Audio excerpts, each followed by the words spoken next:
أستغفر الله العظيم الذي لا إله إلا هو الحي القيوم وأتوب إليه.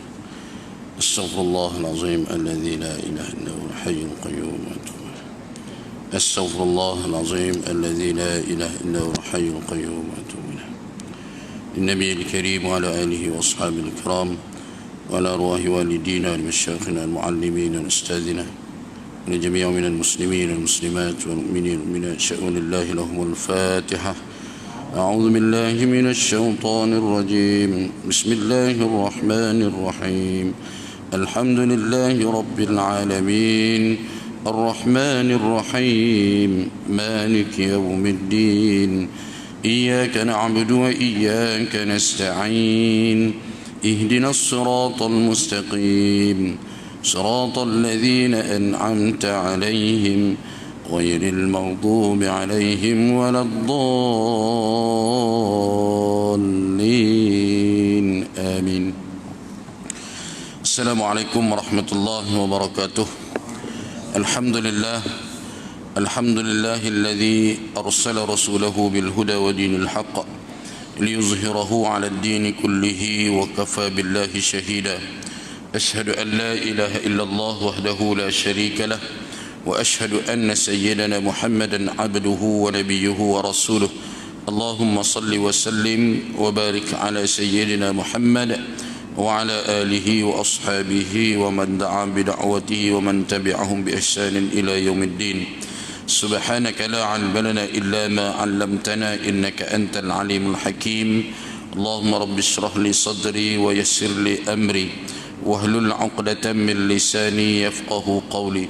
اللهم أغننا بالعلم وزينا بالحلم وأكرمنا بالتقوى وجملنا بالعافية. اللهم فقهنا في الدين وعلمنا التأويل وجعلنا من عبادك الصالحين واهدنا إلى صراطك المستقيم. اللهم اجعلنا من الذين يستمعون القول فيتبعون أحسنه. ولا حول ولا قوة إلا بالله العلي العظيم. ولا حول ولا قوة إلا بالله العلي العظيم. ولا حول ولا قوة إلا بالله العلي العظيم. اللهم آمين.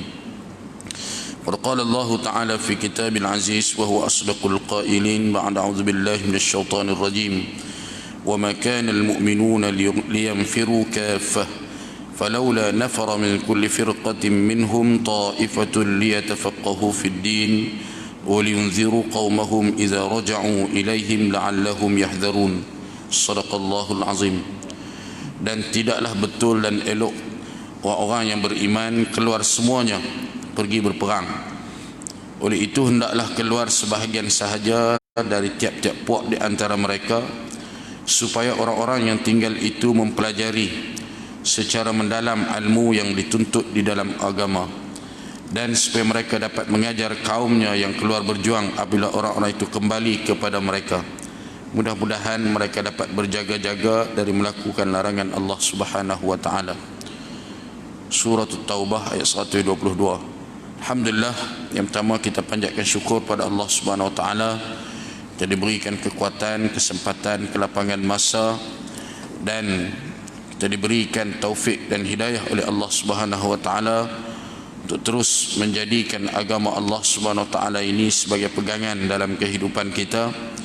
Dan kita mohon kepada Allah Subhanahu wa taala mudah-mudahan kita akan mati di atas jalan yang mulia ini. Tuan-tuan yang dirahmati Allah, untuk memastikan kita ni kekal di atas jalan Islam, maka nak tak nak kita mesti mengetahui jalan-jalan yang membolehkan seseorang itu kekal di atas jalan Islam dan mengetahui juga pintu-pintu ataupun jalan-jalan keluar bagi mengelakkan kita daripada terkeluar daripada jalan Islam ini. Wa anna hadha sirati mustaqiman fattabi'uhu wa la tattabi'us subula fatafarraqa bikum an sabilihi. Wa anna hadha, dan sesungguhnya inilah yakni Islam, sirati, jalan aku kata Allah, fattabi'uhu, maka ikutlah dia, wala tattabi'us subula, jangan kamu ikut jalan-jalan yang lain. Allah guna perkataan subula. Subul ni kata dari asal daripada perkataan sabil, kata jamak, maknanya banyak. banyak jalan-jalan yang ada di atas muka bumi ini selain daripada jalan Islam, selain daripada jalan Allah. Banyak jalan-jalan yang lain. Kalau kamu ikut dia, kata Allah, fatafarraqu bikum an sabilih, maka kamu akan terpisah daripada jalannya, yakni jalan Islam. Jadi kita berdepan dengan macam-macam. Hari ini timbul semula isu ajaran sesat. Tangkap semula Rasul Melayu Haji Kahar. Setelah berapa tahun di penjara, saya pun lupa dah berapa tahun dia kena penjara, dan sebatan, dan dia telah bersumpah, telah buat perjanjian bertaubat, kemudian keluar. Hari ini rupanya masih lagi berpegang dengan fahamannya, ajarannya, dan menggunakan modus operandi yang baru, menggunakan media sosial untuk menyebarkan fahamannya. Yang peliknya ada pula ikut tu. Pasal apa jadi macam ni? Tak kenal jalan tu. Tak kenal jalan. Jadi sebab tu kita kena tahu.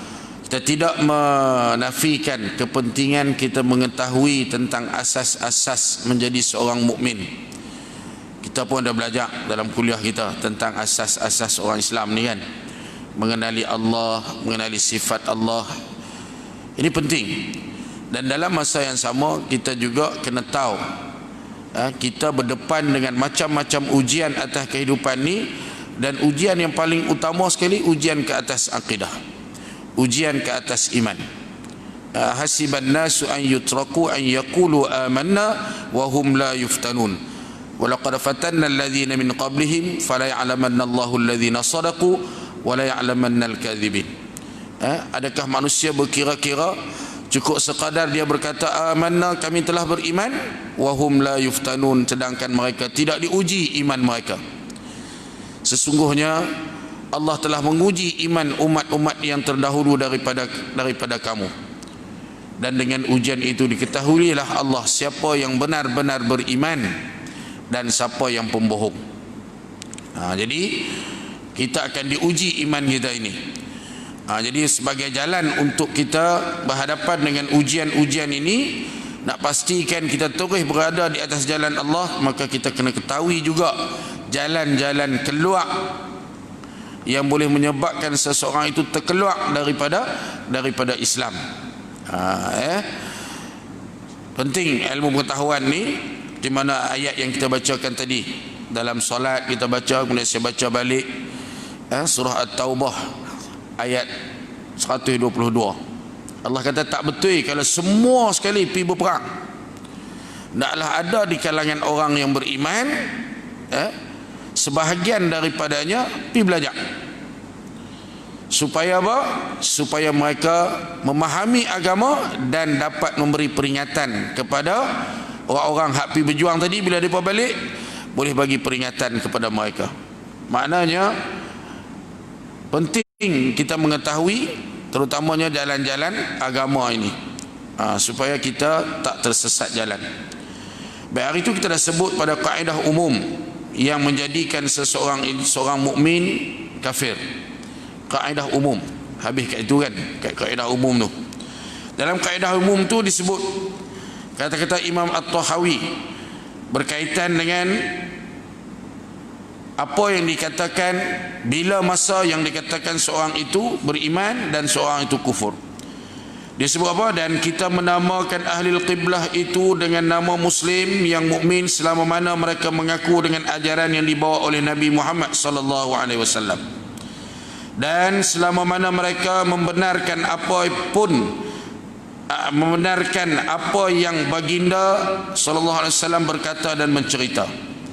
Maknanya selagi mana membenarkan apa yang dibawa oleh Nabi sallallahu alaihi wasallam, selagi itu dia muslim.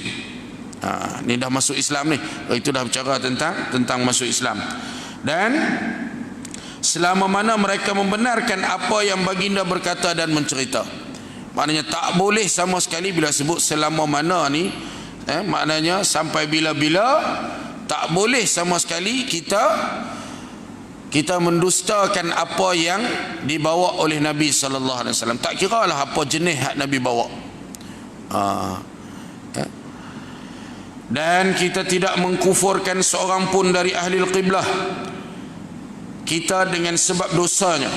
Dosa tak menyebabkan seorang itu menjadi kafir selama ia tidak menghalalkan dosa itu. Selama mana ia tidak menghalalkan dosa. Dan kita tidak berkata iman tidak menjadi mudarat dengan sebab dosa yang dikerjakan. Dosa menyebabkan iman mudarat. Aqidah ahli sunnah wal jamaah, iman bertambah dan iman boleh berkurang. Jalan bertambah iman kita dah sedia maklum, jalan menyebabkan iman kurang pun kita sedia maklum. Jadi dosa ini menyebabkan iman berkurang.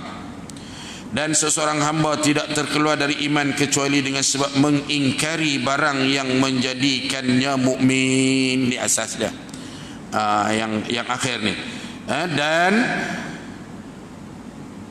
seseorang itu tidak terkeluar dari iman, maknanya dia tetap Islam kecuali dengan sebab mengingkari barang yang menjadikannya mukmin. Apa dia barang yang menjadikannya mukmin? Kalimah la ilaha illallah Muhammadar Rasulullah.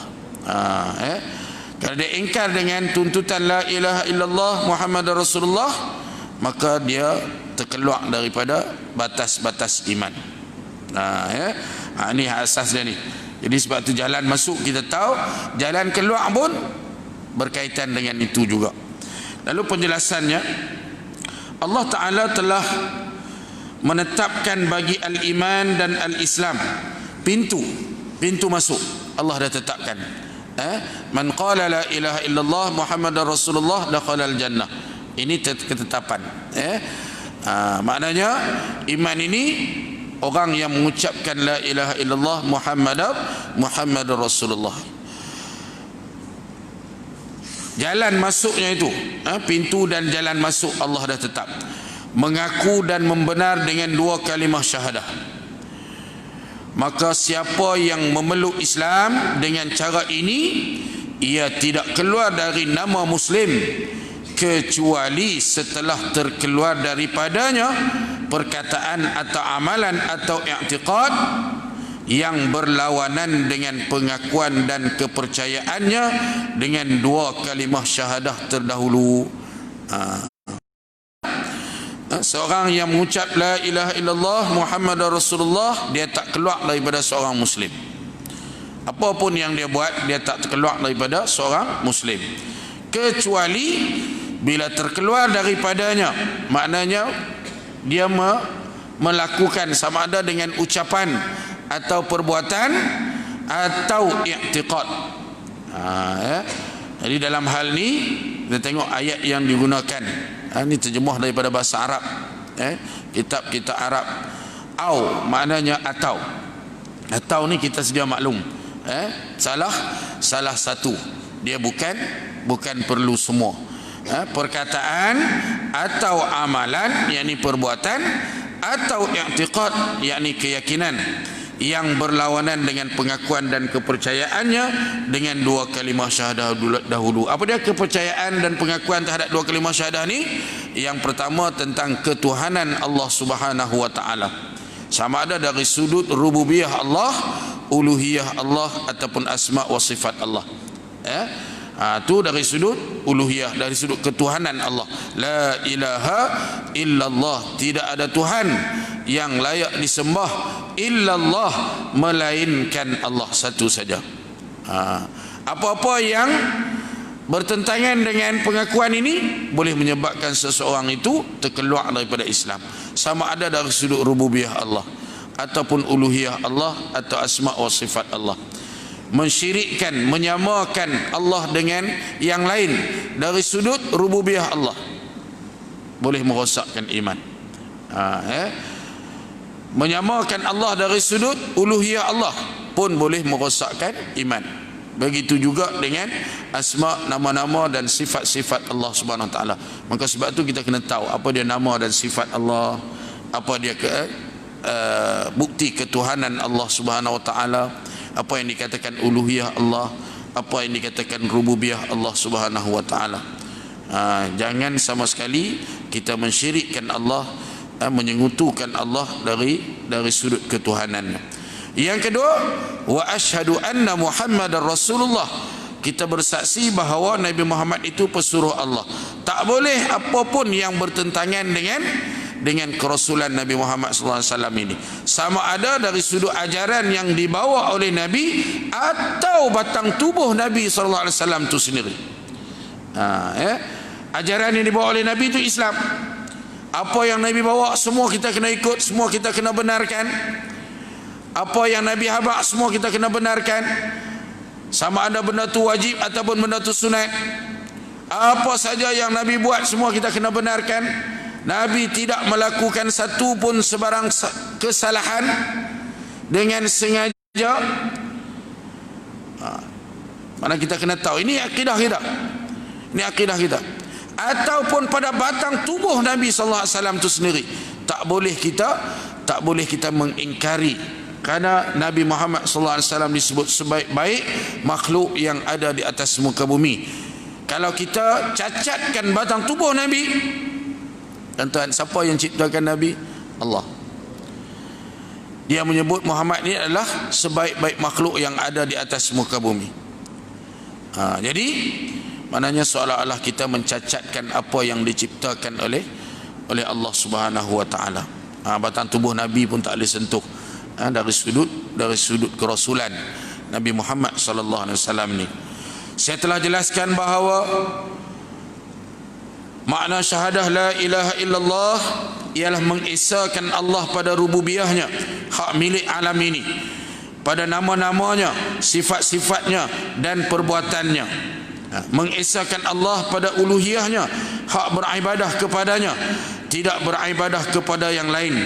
Dan makna syahadah Muhammad Rasulullah sallallahu alaihi wasallam ialah percaya dengan syariah yang dibawa oleh Nabi Muhammad sallallahu alaihi wasallam, percaya dengan perkara-perkara gaib yang diceritanya, yang baginda menerima dari Tuhannya, mengaku dengan semua akhlak dan sifat kenabian seperti benar, amanah, cerdik, menyampaikan risalah, terpelihara dari dosa dan lain-lain lagi. Tak boleh dikaitkan apapun kecacatan dengan Nabi sallallahu alaihi wasallam ini. Lagi pula kalau kata orang kata Nabi pun ingkar janji, lagi teruk mungkir janji ini sifat orang munafik. Jadi jangan duk cakap lebih kurang, sebab bahaya dari sudut akidah. Lagi itu juga dengan ajaran yang dibawa, itu disebut ajaran yang dibawa oleh Nabi. Apa ajaran yang dibawa oleh Nabi yang hari ini menggugat iman kita hari ini, sehingga ramai yang terpengaruh, antaranya menyamakan semua agama. Semua agama sama nak kepada kebaikan, tak ada satu pun yang boleh ijtihad kata dia yang paling baik. Dia kata, padahal Nabi bawa ajaran apa? Islam, agama yang terbaik. Islam paling atas, paling mulia berbanding dengan agama yang lain. Ni hak Nabi bawa. Allah sendiri isytihar. Wallazi arsala rasulahu bil huda wa dinil haqq liyuzhirahu 'ala ad-din kullih. Ni cerita ni Allah isytihar. Apa Nabi buat? Apa kerja Nabi? Menzahirkan Islam ni lebih tinggi, lebih mulia, lebih utama daripada agama-agama yang lain. Tiba-tiba keluar daripada mulut orang Islam, semua agama sama. Maknanya dia ingkar dengan apa yang dibawa oleh Nabi, malah menjadi tujuan perutusan, benda asas, bukan benda furuk, bukan benda cabang, benda asas. Maka boleh merosakkan akidah, na'udzubillah min zalik. Sebab tu kita kena hati-hati dengan ajaran yang disebut sebagai apa hari ini? Pluralisme. Fahaman pluralisme agama. Semua agama sama. Jadi tidak ada hak Islam nak tuntut lebih daripada agama lain. Ini masalah ini, tuan-tuan. Kita kena hati-hati. Begitu juga dengan yang disebut sebagai sifat dan akhlak Nabi sallallahu alaihi wasallam. Tak boleh sama sekali kita ingkar dengan akhlak Nabi. Adalah Allah kata apa? Innaka la'ala khuluqin azim. Sesungguhnya engkau Muhammad semulia-mulia makhluk yang diciptakan Allah. Dari sudut zahirnya, zatnya, dan juga dari sudut akhlaknya. Nabi Muhammad SAW ini adalah semulia-mulia makhluk. Zatnya, zahirnya semulia-mulia makhluk. Begitu juga dengan akhlaknya semulia-mulia makhluk. Tiba-tiba kita mencacatkan kerasulan Nabi SAW dari sudut sama ada zatnya ataupun akhlaknya, tak boleh. Ini ingkar kepada syahadah yang kedua. Merosakkan. Dia rosak satu, dua tolak satu, bukan tinggal satu, dia tinggal kosong. Bab akidah ni. Berdasarkan demikian, maka sesiapa yang memperkatakan sesuatu perkataan atau melakukan sesuatu perbuatan yang menunjukkan ingkar suatu perkara yang telah disebut, bererti ia membatalkan pengakuannya dengan dua kalimah syahadah, dan bererti ia terkeluar dari agama Allah Subhanahu wa taala. Siapa yang kata, siapa yang buat benda yang bertentangan dengan pengakuan tadi, sebab kita tadi masuk dengan pengakuan, tiba-tiba dibatalkan pengakuan, maka terkeluarlah kita daripada pengakuan asal tadi. Sekiranya perkataan itu dan perbuatan itu mutabaqah dengan hakikat niatnya dan i'tiqadnya, jadilah ia kafir di dunia ini dan di akhirat. Kenapa disebut mutabaqah ini? Sebab niat benda hadut dalam hati. Niat benda yang ada di dalam hati. Kita tak boleh hukum dengan niat, ataupun tak boleh hukum dengan apa yang ada di dalam hatinya. Sebab tu bila kita tanya dia, betul ke cakap ni, maksud macam ni? Bila dia kata, dah aku masuk benda lain, kita kena terima hak tu. Sebab maksud dia kita tak tahu. Sebab tu bila dalam bab orang yang murtad, perkara pertama disuruh bertaubat. Disuruh bertaubat. Maknanya kalau terkeluar lancang mulut dia, bercakap benda yang boleh membatalkan akidah, minta dia istighfar, minta dia bertaubat, mohon ampun pada Allah Subhanahu Wa Taala. Kalau dia tak mutabaqah apa yang dicakap dengan hati dia, dia akan istighfar. Sebab memang salah. Sebab memang salah bercakap tu pun memang dah dosa dah. Tapi dia kata aku tak sengaja, bukan aku maksud aku itu, lalu dia kena istighfar.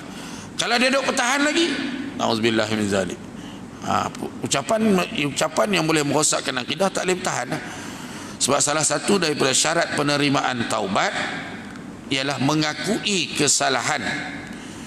Orang mencuri, orang berzina, orang buat apa-apa, tiba-tiba dia kata nak taubat tapi dia tak mengaku, Allah tu tanda Allah tak terima taubat.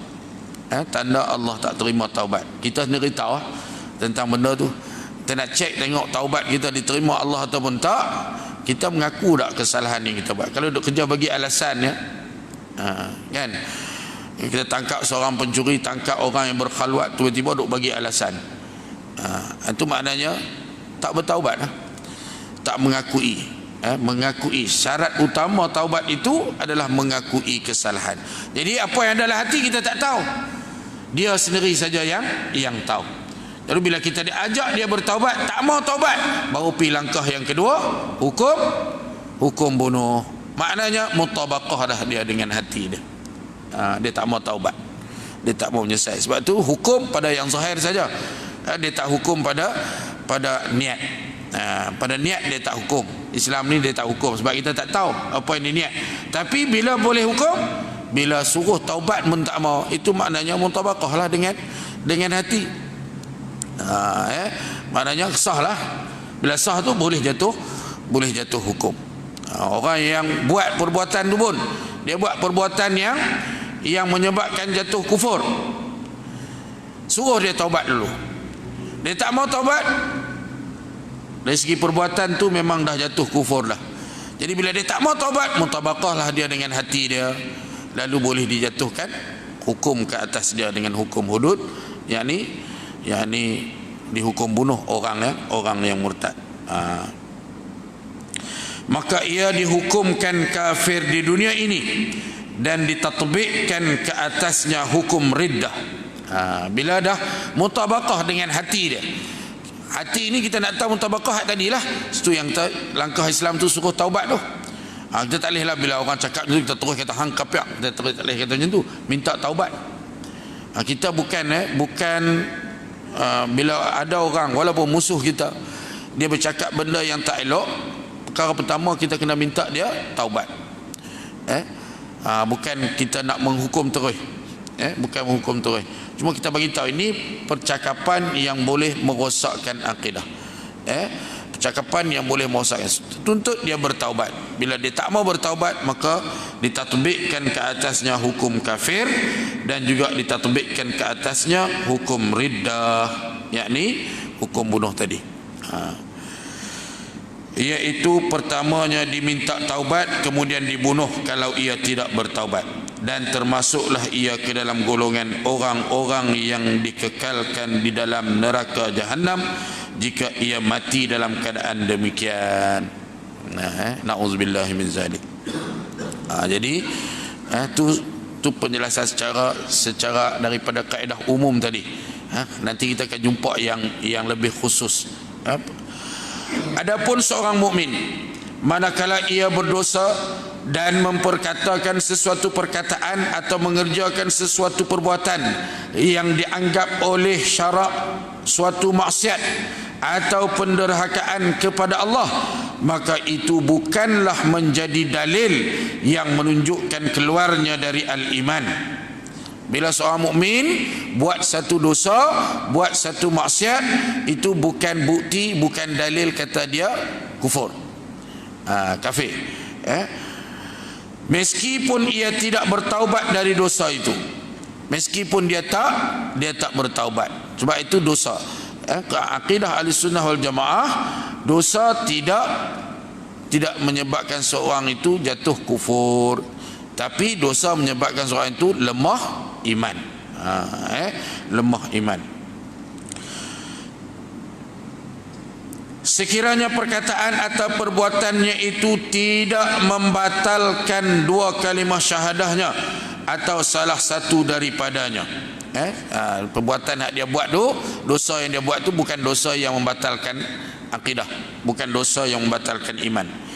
Ia dalam hal itu terserahlah kepada masyiah Allah, kehendak Allah. Sama ada dalam erti kata, maka Allah kehendaki, jika Allah kehendaki menyiksanya, dia akan siksanya dengan sebab dosanya, dengan memasukkannya ke dalam neraka, kemudian akhirnya dikembalikan ke dalam syurga.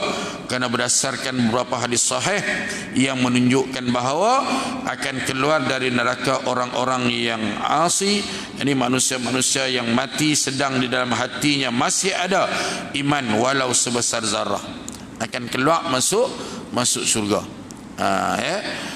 Dan jika Allah kehendaki mengampuninya, maka dia akan mengampuninya dan tidak siksanya di dalam neraka, serta terus memasukkannya ke dalam syurga. Semua ini bergantung kepada kehendak Allah Subhanahu wa taala. Sebab tu kita kena faham, masuk syurga ni bukan dengan amal, masuk syurga ni dengan rahmat Allah Subhanahu wa taala. Bukan dengan amal kita. Jadi kalau nak kira dengan amal ni tuan-tuan, confirm amal sikit daripada dosa. Dosa ni cukup mudah nak buat kan. Jadi sebab tu kita kena faham, kita masuk ni amal ni sebagai tanda ketaatan kita kepada Allah Subhanahu wa taala. Dan orang yang taat ini dengan rahmat Allah, Allah akan bagi ganjaran syurga. Dengan rahmat Allah Subhanahu wa taala, Allah bagi ganjaran syurga. Sebab tu kita selalu baca, saya selalu sebut, jadikan doa Nabi Adam ni sebagai kelaziman ke atas kita. Rabbana zalamna anfusana wa illam taghfir lana wa tarhamna, sekiranya engkau tidak mengampuni kami dan tidak merahmati kami. Mengampuni dan merahmati, maknanya dengan kasih sayang Allah, seorang itu diampunkan Allah dan dimasukkan ke dalam syurga. Jadi sebab tu kita terus tak boleh hukum atas dunia, atas nama dia seorang Muslim. Bila dia mati, tetap kita wajib jalankan tanggungjawab sebagai seorang Muslim, mandikan dia, kapankan dia, solatkan dia, kebumikan dia, walaupun dia asi. Asi itu maksiat tu kita tak ikut, tapi mungkin Allah ampunkan dia atas sebab-sebab yang Allah sendiri maha mengetahui. Mungkin dia orang yang istiqamah dari sudut sedekahnya, Jadi selagi tak terkeluar, bagi kita dia tetap kita kena jalankan tanggungjawab sebagai seorang Muslim. Jangan pula orang panggil sembahyang mayat, aku malas nak pergi sembahyang mayat dia tu. Kan? Aku malas nak pergi sembahyang mayat dia tu. Sebab apa? Sebab dia macam-macam lah, kaki pendosa dan sebagainya. Mana tahu Allah nak ampunkan dia. Itu sebut-sebut selagi iman dia masih ada, kembali kepada kehendak Allah Subhanahu Wa Taala, sama ada mengazabkan dia kemudian mengeluarkan dia masuk syurga balik, ataupun Allah ampunkan terus dibawa ke dalam syurga Allah Subhanahu Wa Taala. Firman Allah Subhanahu Wa Taala, innallaha la yaghfiru an yushraka bihi wa yaghfiru ma duna dzalika liman yasha. Surah An-Nisa ayat 116.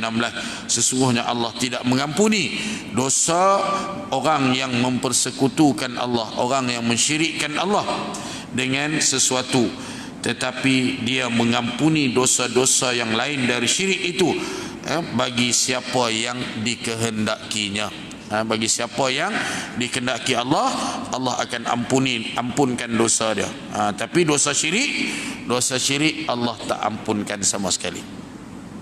Sebab tu syirik ni pun nanti kita akan masuk dalam bab yang lebih khusus tentang syirik ini. Sebab kita duk kata syirik ni bersembah tokong, duk kata syirik ni pi masuk orang kata beribadat cara agama lain semata-mata. Bukan situ saja. Syirik ni pun macam-macam cabang yang ada. Secara umumnya dia ada dua, satu syirik jali, satu syirik khafi. Syirik jali yang boleh membatalkan iman, syirik khafi membatalkan pahala, membatalkan ibadah.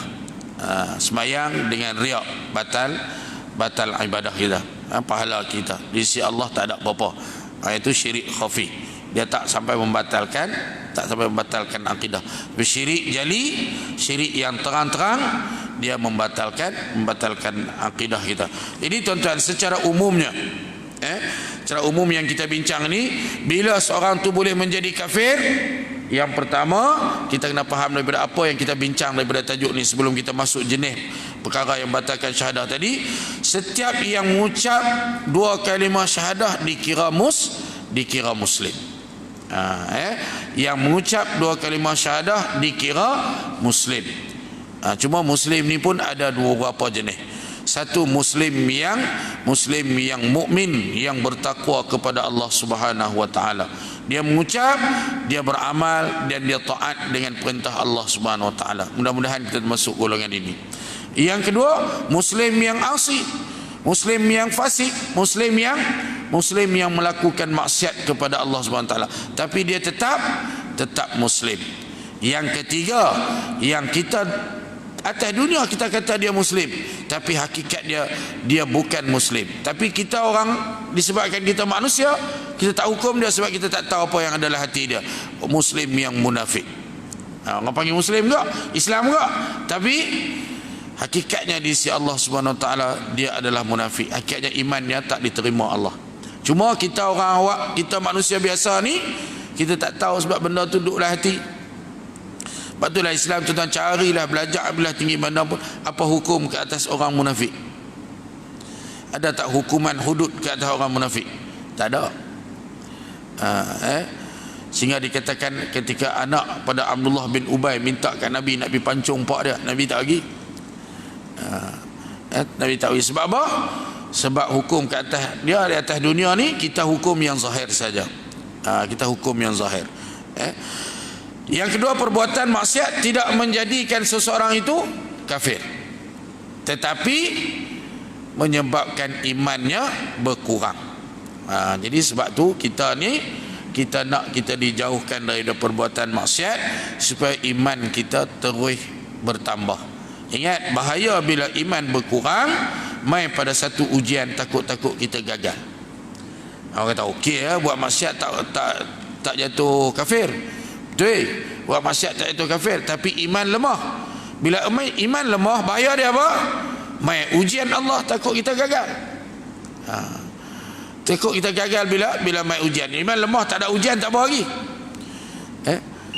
Anak-anak pergi sekolah kan? Anak-anak pergi sekolah, malas mengaji, menyebabkan, maaf bahasa kasar, menyebabkan bodoh.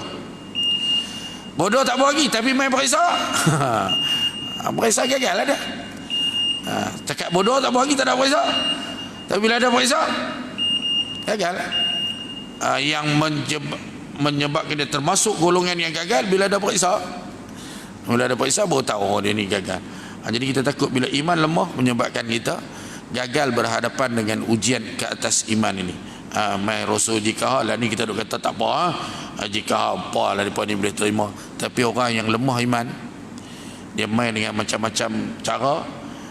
Kita dah tengok dengan ayah pin dulu kan, macam mana lah orang boleh ikut. Tengok pun rasa geli, kan. Tapi hak ikut tu bukan jalan-jalan orang juga. Satu pasangan ustaz dan ustazah, suami isteri, lepasan Al-Azhar, lepasan Al-Azhar, menjadi pengikut setia ayah pin, sehingga dia declare kata dia murtad. Bawa kes ke mahkamah syariah, kemudian ada yang bawa ke mahkamah sivil, sampai law pun tak selesai kes tu.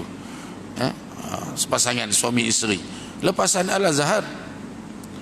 Sebab tu kita kata ilmu ni dia kena amal lah. Ilmu ni dia kena amal. Sebab yang menjadikan kita ni menjadi iman bertambah ni adalah amalan. Amalan yang bertepatan dengan syariat, menjadikan iman kita bertambah. Tapi kalau ada ilmu saja tak juga. Tuntutan dua kalimah syahadah kita kena jaga. La ilaha illallah Muhammadur Rasulullah. Itu kena faham betul-betul. Jadi siapa yang beriktikad melakukan perbuatan atau perkataan atau berkatakan sesuatu yang mengingkari tuntutan kalimah syahadah, maka dia akan menyebabkan kufur di dunia dan akhirat. Orang yang asi, yang tidak menghalalkan perbuatannya, dia tidak kafir. Ini pun satu juga. Orang yang asi yang menghalalkan perbuatan. Ini banyak juga ni. Ini pun kita risau juga. Antara apa yang disifatkan, dimaksudkan dengan menghalalkan perbuatan maksiat. Ini kita kena faham juga. Kita buat maksiat, takut-takut kita termasuk golongan yang menghalalkan perbuatan tersebut. Seolah-olah benda ni tak haram, benda ni tak salah. Ini boleh merosakkan akidah. Jadi insya-Allah tuan-tuan, kita akan sampai pada perayaan dia nanti tentang secara yang lebih khusus apa yang disebut sebagai perkara-perkara yang membatalkan. Tadi kaedah umumnya, kita pegang kaedah umum ni pun insya-Allah kita akan selamat. Tapi nanti kita akan masuk jenis-jenis perkara yang membatalkan akidah. Dia ada jenis ingkar terhadap rububiyah, jenis tuduhan terhadap nama Allah, jenis tuduhan terhadap uluhiyah Allah, jenis tuduhan dan ingkar terhadap nubuwah, kenabian Nabi Muhammad sallallahu alaihi wasallam, dan juga nabi-nabi yang lain. Jadi kita akan lebih detail kepada jumpaan yang akan datang insya-Allah. Mohon maaf sekadar itu pada malam ni, dan insya-Allah malam ni kita ada tahlil. Lepas pada insya kita tunggu Ustaz tahlil atas sahabat kita saudara Nazri, berhajat untuk kita sama-sama bertahlil, mohon doa pada Allah SWT untuk arwah insya-Allah. Marilah sama-sama kita tangguh dengan tasbih kafarah dan surah Al-As. Subhanakallahumma bihamdika asyhadu an la ilaha illa anta astaghfiruka wa atubu ilaik. Bismillahirrahmanirrahim. Wal 'asri innal insana lafi khusr illa alladhina amanu wa 'amilus solihat wa tawassaw bil haqq wa tawassaw bis sabr. أعوذ بالله السميع العليم من الشيطان الرجيم. بسم الله الرحمن الرحيم. الحمد لله رب العالمين والصلاة والسلام على أشرف الأنبياء والمرسلين سيدنا محمد وعلى آله وصحبه أجمعين. اللهم نور قلوبنا بنور هدايتك كما نورت الأرض بنور شمسك أبدا أبدا يا أرحم الراحمين. اللهم اجعلنا هادين مهتدين غير ضالين ولا مضلين. اللهم إنا نسألك نفسا مطمئنة تؤمن بلقائك وترضى بقضائك وتقنع بعطائك. اللهم اجعل جمعنا هذا جمعا مرحوما وتفرقنا من بعده تفرقا معصوما. صلى الله على سيدنا محمد وعلى آله وصحبه أجمعين والحمد لله رب العالمين. Satu perkara lagi tuan-tuan, esok pagi ada apa? Banci. Dia buat di sini ke macam mana? Dia suruh umum ke tak? Tak suruh umum, tapi dia pun main tunggu buat apa. Ada orang kata nak buat main banci penduduk, banci penduduk kan, banci penduduk di masjid kita esok, tapi dia pun tak minta suruh umum pun. Wallahu alam lah. Itu saya pun dia sebab memang tak ada hubungi saya apa-apa. Assalamualaikum.